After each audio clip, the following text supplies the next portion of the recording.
Here is a word you have leaned your whole life against and never once turned over. Now, this instant. And here's the part you never thought to question. The same instant everywhere. One moment, sweeping the entire universe forward together, you and the far side of the farthest star, all riding the very same tick. Well, this morning I'm told that word is a fiction.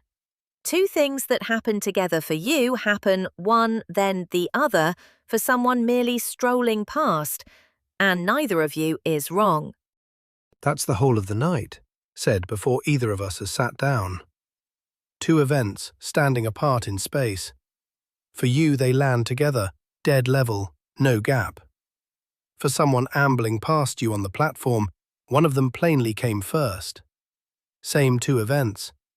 And there is no umpire, no view from nowhere, who can lean in and settle which of you saw it true.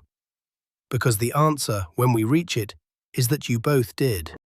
Both did? You're going to lean the whole morning on those two words, aren't you? The two witnesses who agree on nothing and are each dead right. I can feel it coming. I am. So meet the pair of them properly, before they start their quarrel. Because once they started, they never stop, and I'll need you to trust that neither one is the liar. No. I have swallowed a great deal from you across this season. I have taken bending starlight. I have taken a fellow who insists light comes home at the one speed, no matter how hard I chase it. But not this. At the same time is not up for grabs. I own a calendar. I own a watch. When two things happen together, they happen together. And that is the end of the sentence. Hold that outrage close, because it's the right one, and it is the last patch of solid ground you'll stand on before we set off. It's precious for a single reason. You have never once in your life had cause to doubt it. Nobody has. Which is exactly what makes it the perfect thing to lose. See, that's the tone that worries me. You've gone gentle. You only go gentle right before you take something. So out with it. What am I actually losing this morning? The universal now. The one shared instant. And I'm not going to badger you into it or wave my hands. I'm going to build the loss right in front of you, out of two rules you already signed off on last time, and let you watch it topple with your own eyes. The two rules. Remind me, gently, it's early and I'm one coffee in. Two plain sentences. 1. The laws of physics are the same for anyone moving steadily. No jostles, no lurches. Glide along smoothly, and nothing inside your own world can tell you you're moving at all. 2. And this is the loaded one. Light travels at a single fixed speed for every one of those steady movers, whatever the source did, however hard you run at the beam. That second rule is the stick of dynamite. Tonight we do exactly one thing with it. We take it seriously. Right, light's one speed, relative to nobody, the same for the chaser and the fleer alike. I made my peace with that last week. I even slept. But I still don't see what it's got against my calendar. What does a fixed speed of light have to do with whether two things happen together? Everything, as it turns out. But let's not rush the knife. First, I want you to say out loud the thing we're about to bury. Describe it to me so you feel the size of it going into the ground. Time, the way you've always pictured it. The old way. Time is a river. One river, and everyone's floating on it together. There's a great clock somewhere, never mind where, ticking away, and every tick is the same tick for all of us at once. When it's this instant for me, it's this instant for you, and for the moon, and for a rock drifting between galaxies. One now, laid over everything like a bedsheet, sliding forward as one. That's it exactly, and said better than most books manage. One universal clock, one master beat, the whole cosmos keeps together. It's the very time the old clockwork was built on. The smooth, absolute, even-flowing time that Newton set underneath every law he ever wrote. Time that simply is out there ticking the same for everyone, whether a soul is watching or not. And it never once occurred to anyone to check it? This one great clock. Nobody thought to ask whether it was really ticking the same for everybody. Why would they? It's the water you swim in. You don't audit the floor before you put your feet up on it.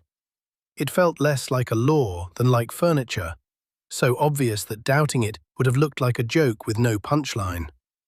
Which is precisely why it went unguarded for so long. It's baked into the plainest words we own. Say, meanwhile, on the other side of the world, and you've already helped yourself to it, to one single instant shared across all those miles. Every meanwhile you have ever spoken leaned its whole weight on the very thing we're about to lose. And I'll tell you plainly, of everything you could have come for, that's the one I'd bet the house on. Bend my rulers, I'll grumble. Slow my clock, fine, we'll argue. But surely the one thing everybody shares, whatever else we quarrel over, is which moment we're all standing in together.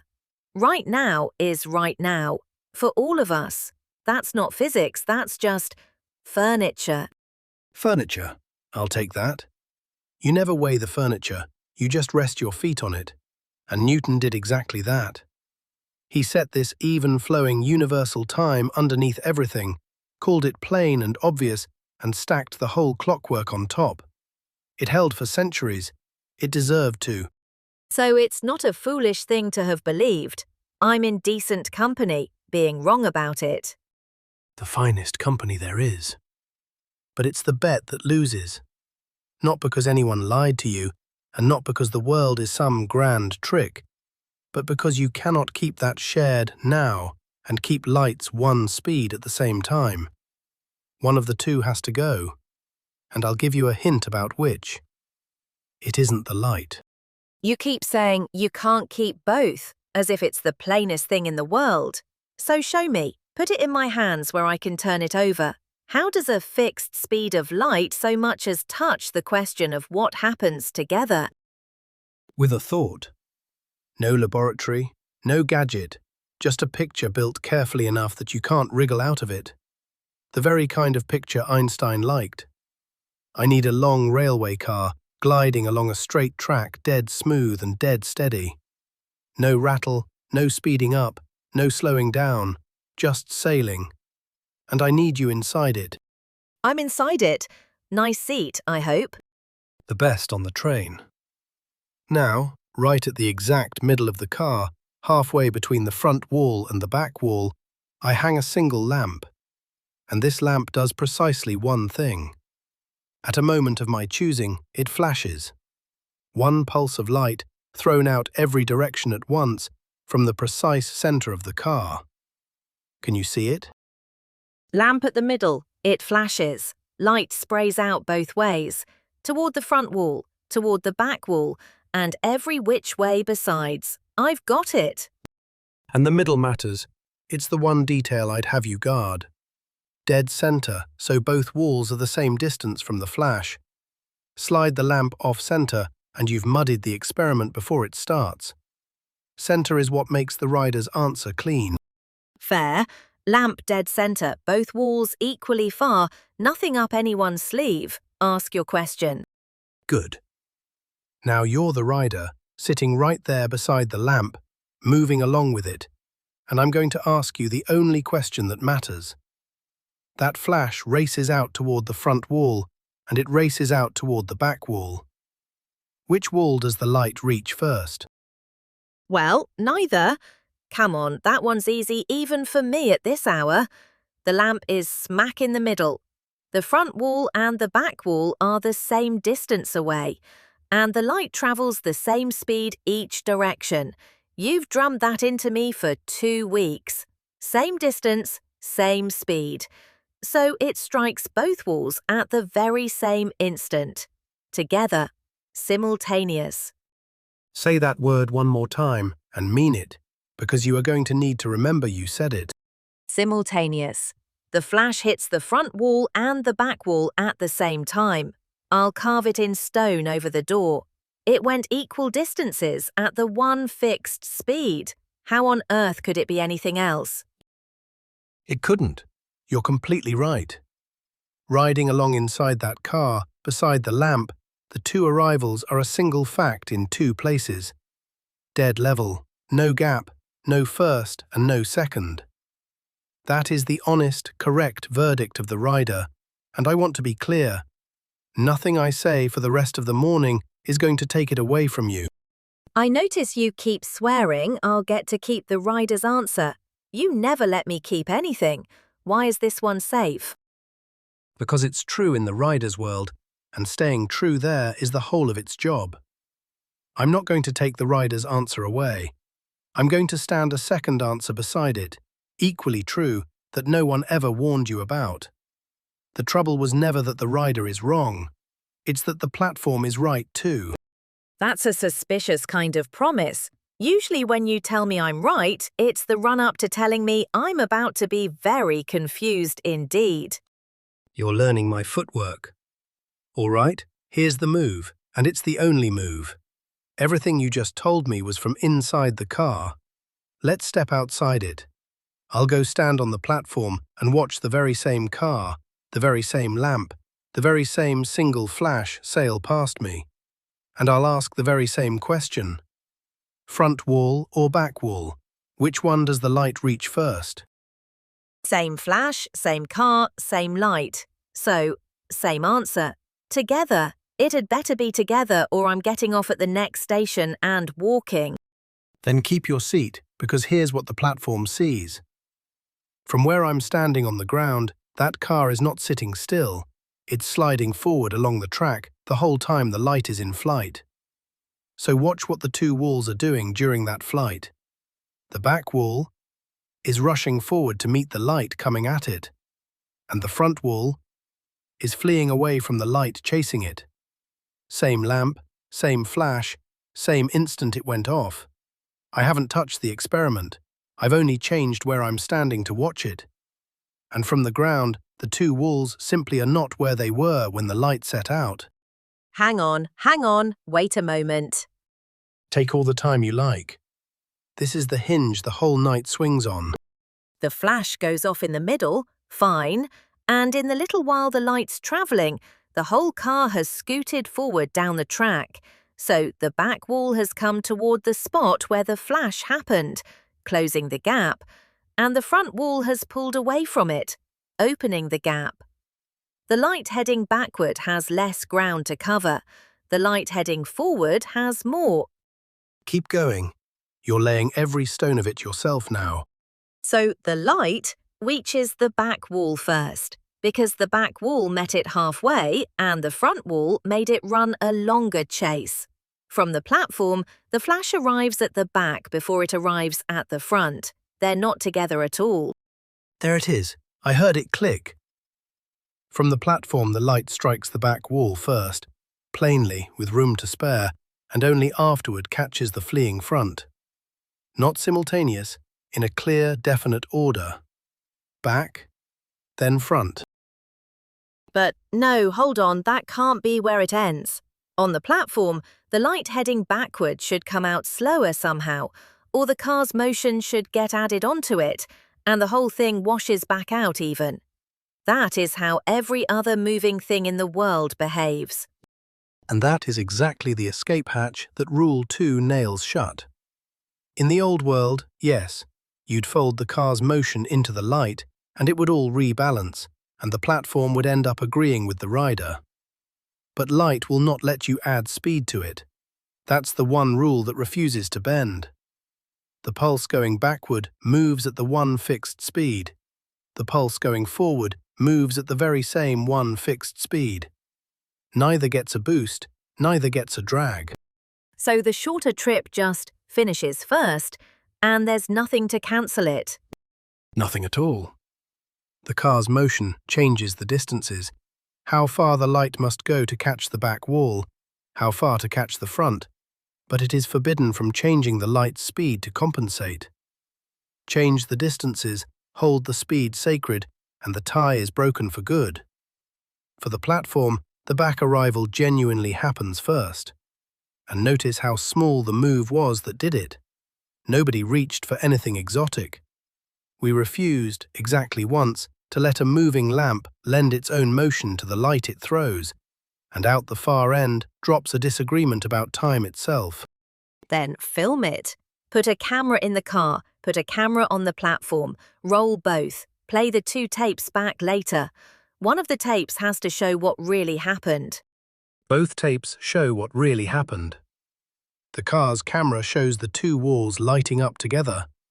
Really together, it's right there on the film. The platform's camera shows the back wall lighting first. Really first, right there on its film. Two honest recordings of one flash that simply refuse to match. And no amount of replaying either one ever turns it into the other. Let me make sure I'm following the crime and not just the vibe of it. It's the fixed speed doing all the damage. If light behaved like a thrown ball, if the car lent it a little speed forward, then the front runner would go faster, cover the extra ground in the same time, and both walls would light up together again. Then both walls light up together again, and your shared now walks out of here without a scratch. That's precisely the world we don't live in. Fold in the car's motion and simultaneity survives. Refuse to, because light speed is a law, not a courtesy, and it dies. The one refusal is the whole cause. All right, but now I've genuinely got to stop you, because this is where I catch you out. One of us has to be wrong. I'm sitting in the car swearing they hit together. You're on the platform swearing back then front. Those cannot both be true. So which of us is actually right, me or you? Both of you. And I know precisely how that lands, so let me be careful, because this sentence is the one the whole episode exists to earn. You are not mistaken. I am not mistaken. Neither of us measured sloppily, neither is fooled, neither is fibbing. You are a scrupulously honest witness. I am a scrupulously honest witness. And we walk away from the one flash with opposite stories about what happened together. And there is no third party anywhere who can overrule either of us. That is the exact part my head throws back over the fence. Two honest people, same event, and no fact of the matter about who's got it right, somebody's lying, or somebody's confused. Those are the only two options I know. There's a third, and it's the true one. Nobody's lying and nobody's confused. There's a fact of the matter for you, in the car, together. There's a fact of the matter for me, on the platform, back first. What there isn't is a fact of the matter for the universe. A single answer sitting above the both of us that settles it. That's the thing that turns out never to have existed. We spent our whole lives assuming that behind everyone's private view there sat one true account. The way it really went, if only you could climb high enough to see the whole board at once. Climb as high as you like. There is no such view up there. There are only the honest views from inside, and they do not agree. Ah, I love that you say it so calmly. No fact of the matter for the universe. Like you've misplaced the universe's opinion down the back of the sofa. The universe never had one to misplace. That's the joke that isn't a joke. We assumed it kept an opinion on, together, filed away somewhere official, and it simply never did. We invented the filing cabinet ourselves and then trusted it for centuries. So this is going to be our running theme, is it? The two honest witnesses. Both sober, both careful, both correct, both incompatible. Get comfortable with the pair of them, because they don't go away. Every strange thing tonight is those two witnesses, staring at the same world, filing sworn statements that flatly contradict, and both statements checking out. That's not a flaw in their eyesight. That's the shape of reality once you take light seriously. But it grates against something deep. If they can't agree on what happened together, how do they ever agree on anything? How is there a shared world left at all? They agree on a great deal, on what the laws are, on the speed of light, on anything that happens right where they're both standing. What they stop agreeing on is the ordering of things far apart in space. Near at hand, in one spot, everybody's stories lock together fine. It's only across the gaps that together comes unglued. Let me try one more wriggle before I surrender it. It's not that one of us has a slow watch or a bad angle or forgot to carry a number somewhere. If we sat down afterward, laid every measurement side by side, checked each other's arithmetic, Every measurement in order, both of you meticulous, both stone-cold sober, and you would still, flatly, permanently disagree about whether those two arrivals happened at the same time. Not disagree about what you glimpsed and then reconcile over coffee. Disagree about the thing itself, forever, with both of you correct. and the only thing that did all this damage was light refusing to change its speed. That's the sole culprit. Let speeds add up the ordinary way, and the disagreement evaporates, and the old shared now survives without a bruise. Take Rule 2 seriously, genuinely seriously, no exceptions, no, well, mostly, and it reaches back and quietly murders the idea that, at the same time, means one single thing for everybody. So say it to me, the plain version, in the fewest words you own. What have we lost? We've lost the universal now. Two events that stand apart in space and happen together for one steady observer will, in general, happen in a definite order, one clearly before the other, for a second observer gliding past the first. And each of them is completely right. At the same time is not one fact about the world. It's a different slice for everyone in different motion. There is no single now laid over everything. There is no single now laid over everything. That bedsheet you draped across the whole cosmos, this instant shared by all, was never actually there. Ask, what's happening everywhere right now? Carve the universe into that slice, and the slice you cut depends on how you're moving. Someone strolling past you carves it at a slightly different angle, and their now gathers up a slightly different set of events than yours does. Neither slice is the real one. They're just different, and both are honest. So my calendar, my precious calendar that I waved at you at the top of the hour, Works beautifully. For you and for everyone sharing your motion. It's a perfectly good schedule for one traveller and all their fellow gliders. It just isn't the universe's calendar, because the universe doesn't keep one. Every steadily moving family of travellers rules up their own, and the pages don't line up across the gap between them. So when I look up and think, right this second, somewhere on the far side of the galaxy, something is happening, that this second, way out there, Is not a fact you and a passing traveller would ever agree on. Your right now, way out there, and theirs can pull hours apart, days apart, and the gap grows with the distance. The little word does fine for you and me shaking hands in this room. Stretch it across any real reach of space, between people in any real relative motion, and it comes to pieces in your hand. This is what they call the relativity of simultaneity, and I want to be blunt about where it sits. It is not a footnote, it is the root. Everything strange that's coming grows straight up out of this one broken word.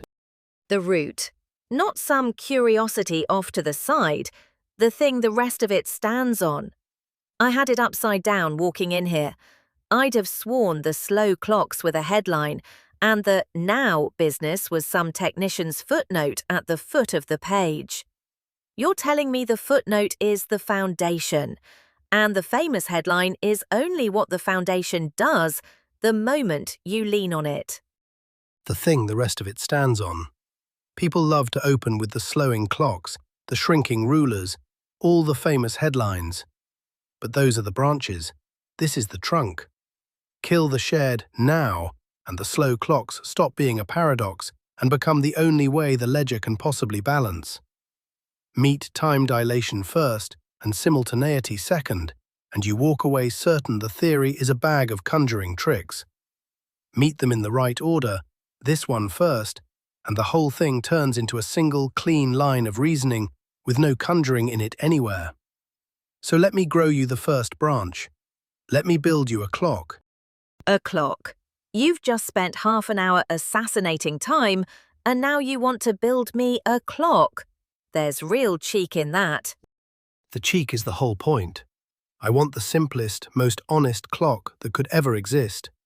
No gears, no springs, nothing to bicker with. Just this. 2 mirrors, one facing the other, a little way apart. A single pulse of light bouncing straight between them. Up to the top mirror, down to the bottom, up, down, on and on. And every full round trip, up and back, we'll call 1 tick. That's the entire clock, a pulse of light ticking off round trips between 2 mirrors. Bounce up, bounce down. That's 1 tick. Fine. Honestly, it's the least offensive object you've handed me all morning. Where's the trap door? Before I spring it, does it trouble you that I called 1 round trip a tick? It's arbitrary. Call a single bounce a tick, or 1,000 round trips a tick. Doesn't matter a jot. All that matters is that it's honest, and it repeats. That's the whole of what a clock is. Doesn't trouble me. A tick's a tick. However you slice the light, go on and spring it. No trapdoor yet. Hold the clock in your own lap, sitting still with it. The pulse goes straight up, straight down, a clean little vertical line. Tick, tick, tick, steady as anything. You'd set your watch by it and sleep soundly. Now, I take an identical one, its twin, and I carry it, walking steadily across your view, straight past you. And I want you to tell me what you see my pulse do. Your pulse still bounces up and down between your 2 mirrors. That's what the clock does. That doesn't change. But you're also sliding sideways the whole time you carry it. So from where I'm sitting, while your pulse climbs from the bottom mirror to the top one, the whole clock has moved along the floor. The top mirror is no longer where it started. So follow the pulse with your eye. It leaves the bottom mirror here, and by the time it arrives at the top mirror has slid along to there. From your seat, what shape did the pulse trace out, getting from the one to the other? Not straight up, it went up and along at the same time, a slant. It had to lean over to catch its own mirror as the mirror ran off sideways. So the path I see is a long diagonal up, and then a long diagonal back down. A leaning zigzag. A leaning path. And now compare the two honestly. Your pulse, sitting in your lap, goes straight up. The short way, the plumb line. My pulse, as you see it, goes up and along, the long diagonal. Which of those 2 paths is longer? Yours. Obviously yours. A slanted line between 2 heights is longer than the straight up and down between them. That's not even physics, that's a bit of string. The leaning path covers more ground. Your pulse has farther to travel each bounce than mine does. More ground each bounce. Now, here is the reveal, so let it come in slowly. How fast is my pulse permitted to cover that longer leaning path? At the speed of light, the one fixed speed, which you will not, under any circumstances, let change. For anybody, ever. For anybody, ever. Not a hair quicker, just because my clock is moving. So look at the box you've talked yourself into.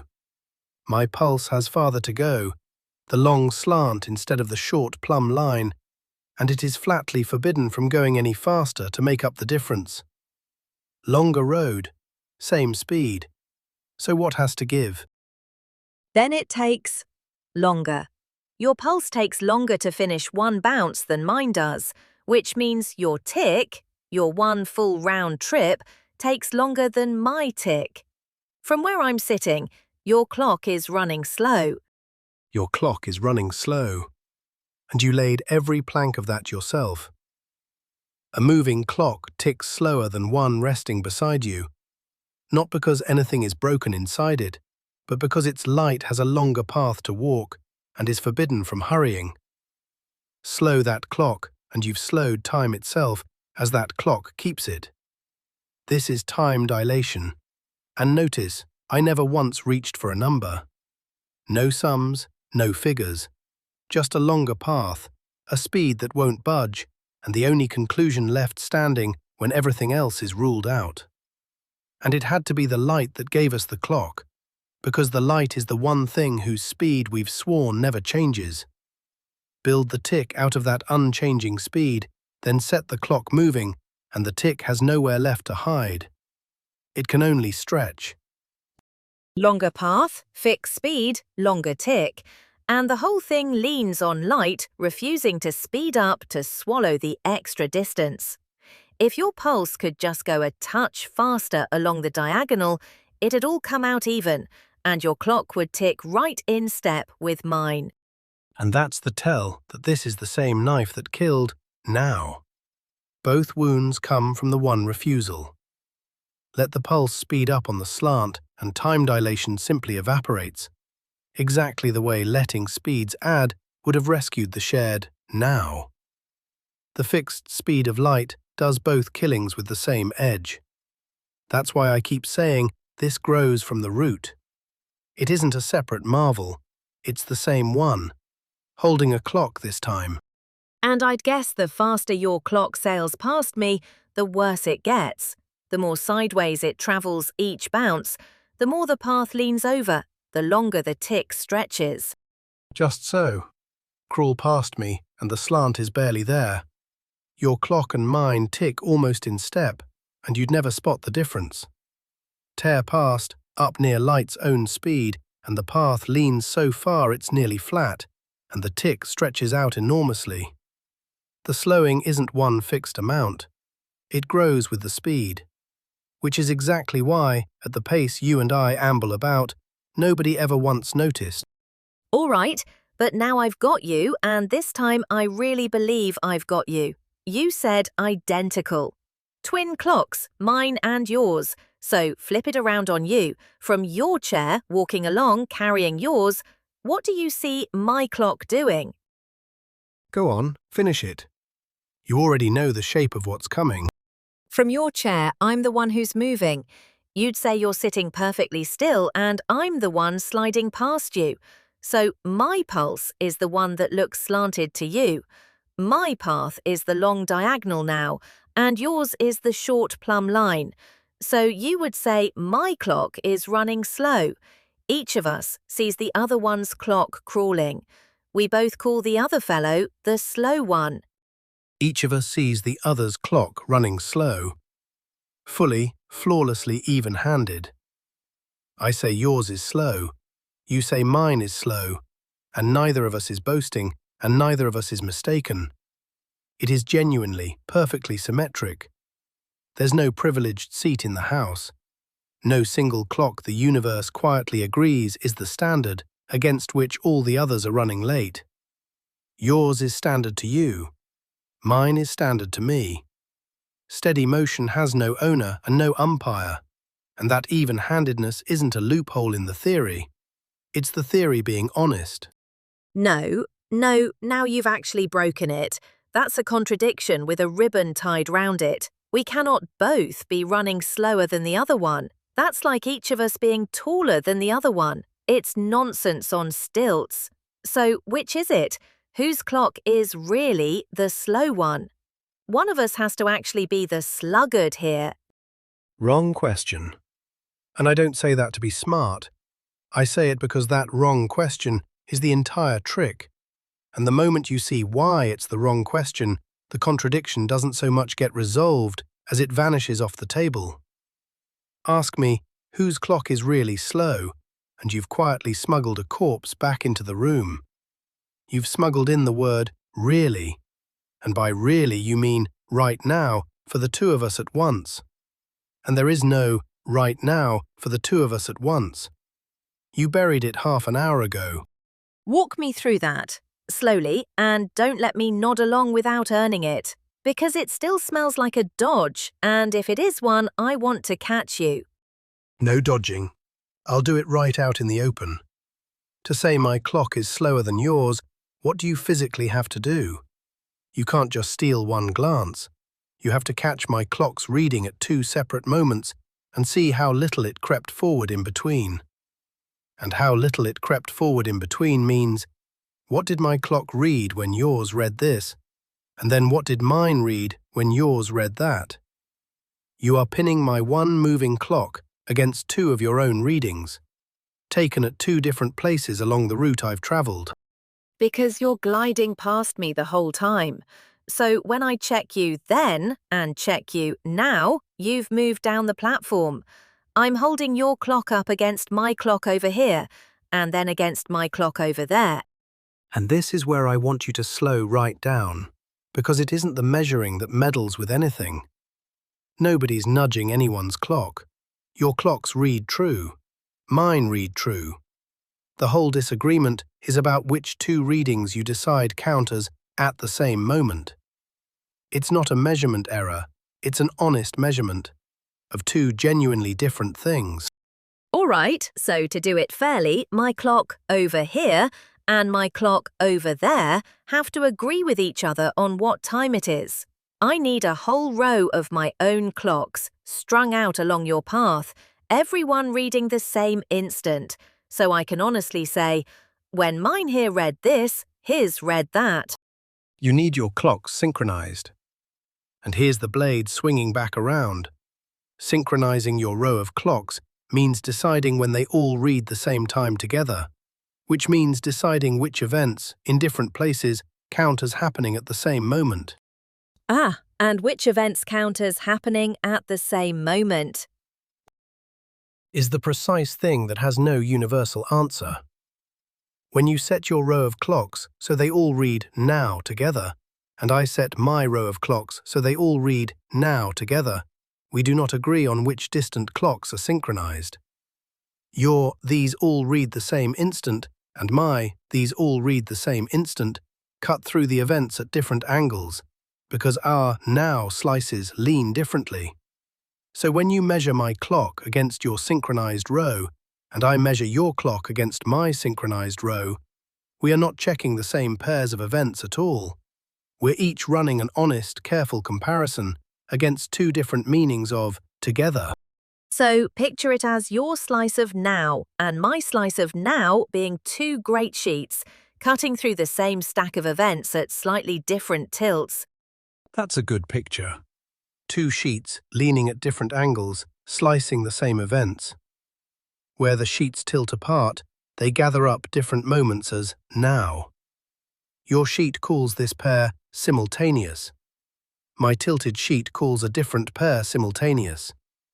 Neither tilt is the true one, and the whole slow clock business lives in the wedge of space between our two leaning sheets. So we never once collide over a single shared fact. We each do a perfectly correct measurement, each against our own idea of at the same time, and because those two ideas don't match, we can both come out saying the other one is the slow one, and never actually contradict each other. There's no single event where both clocks are face-to-face, reading each other, openly at odds. That is it. And you said it cleaner than I was about to. There is no such event. The contradiction only appears if you assume a shared now to stage it in. One single moment where the two of you freeze, side by side, and compare. Take away the shared now, and there is no stage left for the contradiction to stand on. So the death of simultaneity isn't some awkward side effect here. It is precisely the room that both slowings need in order to both be true. So the broken now and the two slow clocks aren't two separate pieces of weirdness. The first one is exactly what lets the second one be true without the whole world catching fire. They're one fact, seen from two sides. Kill the universal now, and each sees the other run slow, stops being a paradox, and becomes the only bookkeeping that balances. If there were a shared now, symmetric slowing would be a flat contradiction, and the theory would collapse on the spot. There isn't one, so it doesn't. The two halves hold each other up, like two cards leaning into a peak. Two cards leaning into a peak. Pull either one and both come down. So I can't have the symmetric slowing without the dead now, and I can't have the dead now without light's fixed speed. It's all one object. One object seen from three sides. The fixed speed of light, the broken now, and the bending of time. Not three discoveries, one. Tug any corner and the whole thing comes along with it. That's what makes it a theory, and not just a sack of surprises. A sack of surprises you'd have to memorize one at a time, forever dreading the next.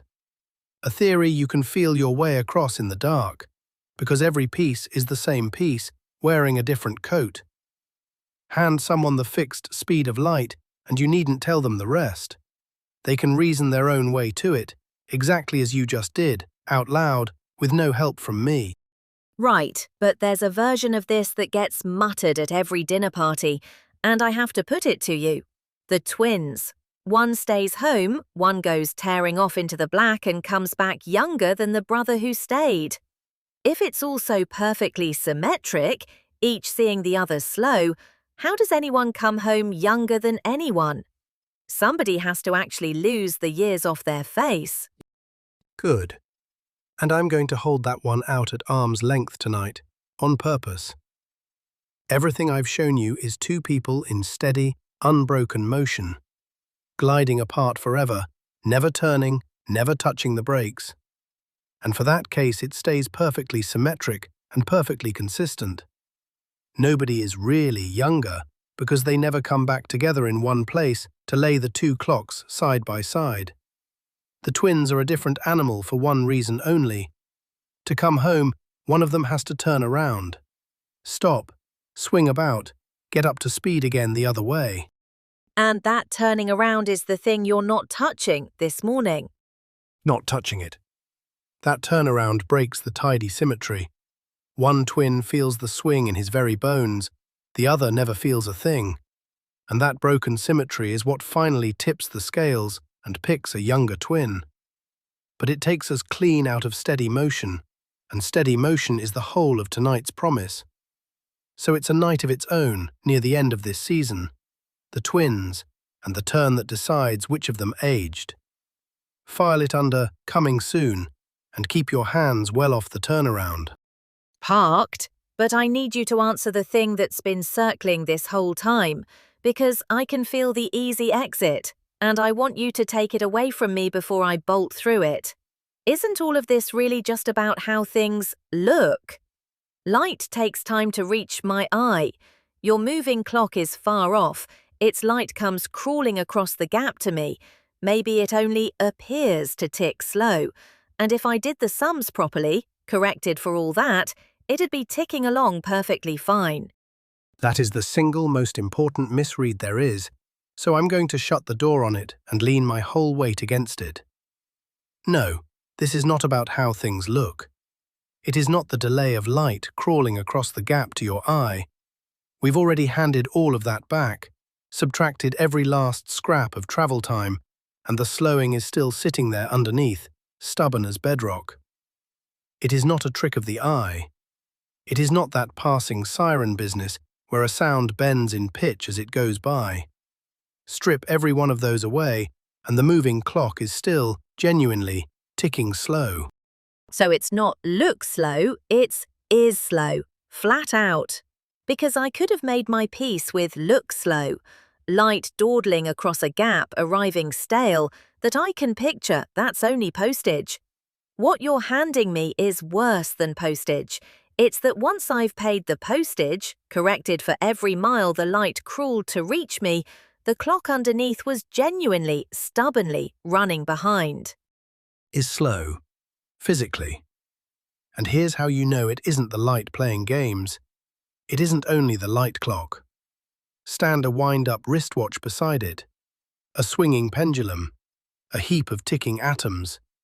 Every single one of them runs slow together, in perfect lockstep, by the very same measure. The light clock was just the one plain enough to reason about out loud, but it's time itself that's stretched, so every clock riding along gets dragged out with it, because they're all only ever measuring the one thing. And there's a reason they must all agree. If the light clock slowed but your wristwatch didn't, you'd have your escape hatch. Hold the two side by side, watch them drift apart, and you'd have proved your own motion from the inside, which Rule 1 flatly forbids. So they cannot drift, they must slow as one. The theory demands it before a single measurement is ever taken. Give me one that isn't a heartbeat or a wristwatch, something that couldn't possibly be a trick of biology or brasswork. Take a speck of unstable matter, the kind that reliably falls to pieces after some fixed little while, a clock built into the very fabric of the thing. Send it racing past you, up near light speed, and it lasts noticeably longer before it comes apart.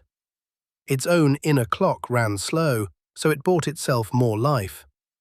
Nothing biological, nothing mechanical, just raw matter keeping the stretched time along with everything else.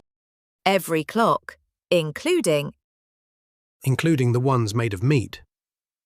The traveller's heartbeat slows to match, the pace their hair grows, the firing of every nerve, the ticking of every atom in the whole of their body, all of it in step, all stretched by the identical measure. There is no clock anywhere in that moving car, brass or bone, that keeps the old time. They all keep the new, slow time, and they keep it together. And there's the deadpan cruelty of it, isn't there? If every clock I own runs slow together, my watch, my pulse, my thoughts, the atoms in my bones, then from the inside you feel absolutely nothing. Nothing whatsoever.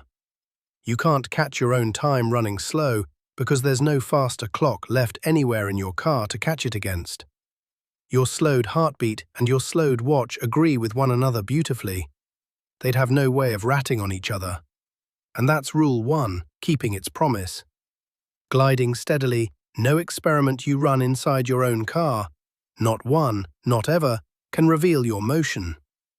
Your slow time feels exactly like ordinary time. It only shows up as slow to someone across the gap, moving relative to you.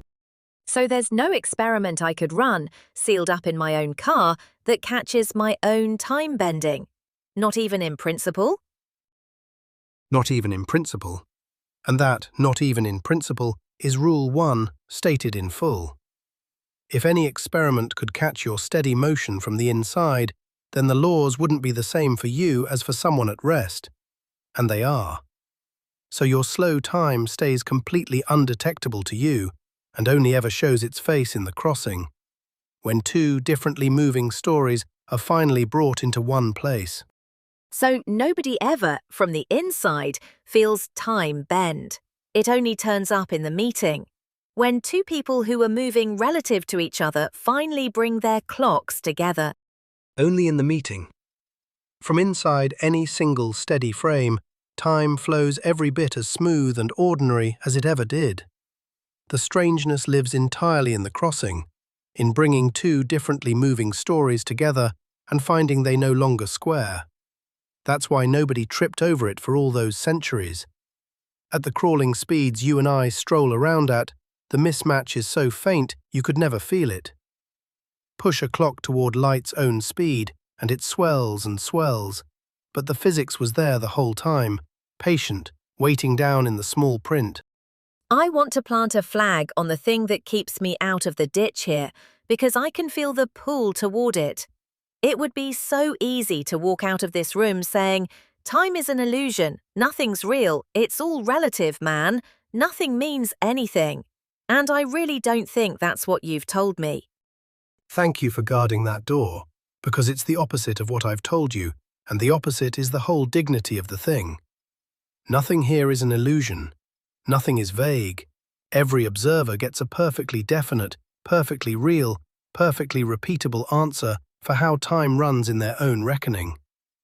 It is not that nothing is true, it's that the truth about when turns out to be a truth about when and for whom. The physics is rock solid. What dissolved was one lazy assumption we'd been carrying for free, that when needed no owner. The world didn't get blurrier, it got more honest. There was never a universal clock.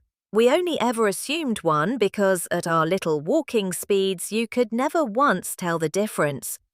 And I keep waiting for the part where you tell me it's a paradox and my head is supposed to hurt. But it doesn't, does it? It's the tidiest thing you've shown me all season. 2 honest people, 2 honest answers, and a universe with no opinion of its own to break the tie. Beautifully said. We inherited a free, universal now we were never actually entitled to, and the fixed speed of light quietly mailed us the bill. Pay it, and everything stays sharp and lawful. It simply stops being the same for everyone. Definite for each, universal for none. That's a sober, careful, grown-up sort of strangeness, not a puff of mystical smoke. The old physics handed you certainty with a lie tucked inside it. 1 clock for all. The new physics takes the lie away and hands the certainty back, cut into honest pieces, one to every traveller. Less comforting, I'll grant you, and far more true.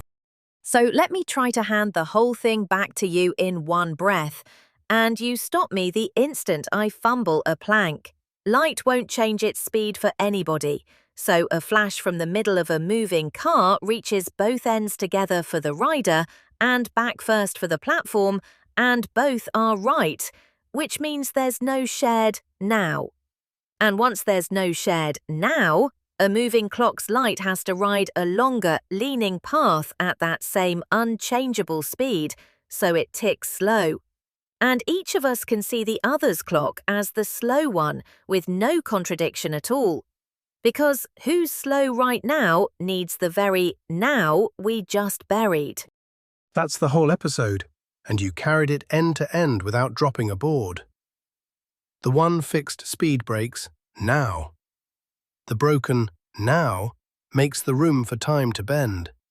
And time bends for real. Every clock, every heartbeat, every atom. While each person, sealed in their own steady glide, feels nothing amiss and is completely correct. Hold that in your 2 hands, and you're standing exactly where the next step begins. Which means there is a next step. I can hear you loading it into the chamber. There is, and it's forced by every single thing we just did. Think about what we leaned on all night long. Light speed is a distance covered in a stretch of time, and we just made the time bend. If time stretches to keep light speed sacred, then from certain points of view, the ledger still won't balance on the time alone. Something else has to give to keep that one speed nailed down from every angle you could look from. And I'm going to guess the something else is the other half of distance in a time. You've bent the time. You're about to come for the distance. The rulers. The rulers. Next time we watch space, do exactly what time just did. Moving rulers coming up short, squeezed in along the very direction they travel. All of it to keep light's one speed untouchable from every side. Hold both time and space perfectly still, and you cannot keep that one speed sacred from every angle at once. Let time stretch and space shrink together, each by just the right measure, and suddenly you can. That's the bargain waiting for us, and there's a proper paradox riding along inside it, a real beauty. A pole that is plainly, measurably too long to fit inside a barn, that fits inside the barn anyway.